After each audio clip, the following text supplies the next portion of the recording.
rebelde, desde niño me he sentido ya rebelde, y a pesar de que los años pesan ya,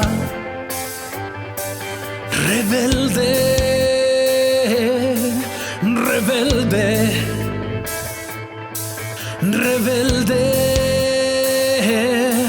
rebelde.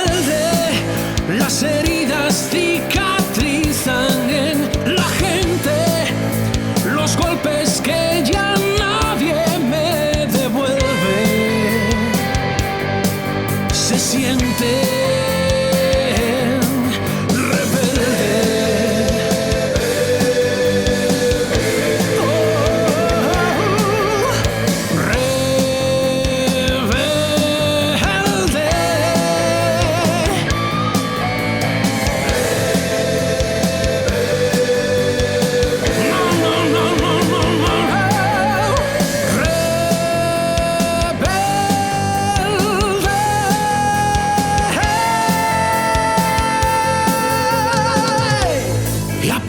fuerte por la rebelión, creyendo que este mundo debe ser mejor, donde la justicia extienda su verdad y los que gobiernan dejen de robar.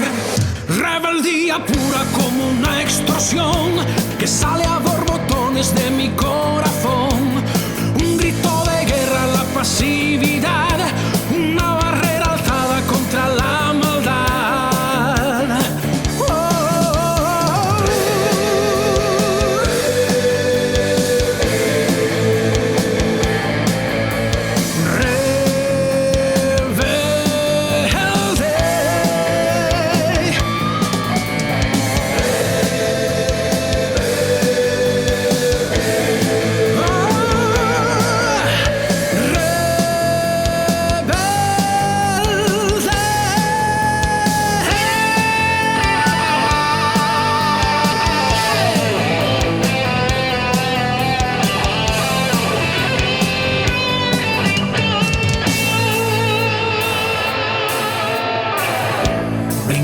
Mis ideas y mi voluntad a los envites necios de esta sociedad que castra con el miedo y la desigualdad y marca el camino por el que hay que andar.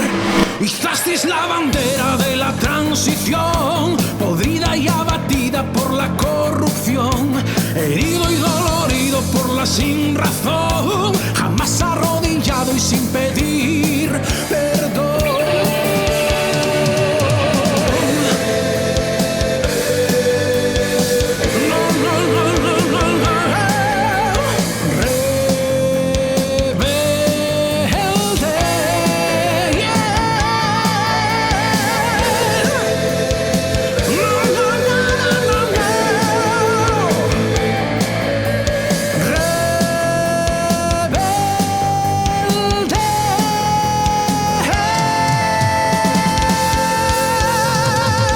Después de tantos años aún suena en mi voz el grito desgarrado que vive en el rock.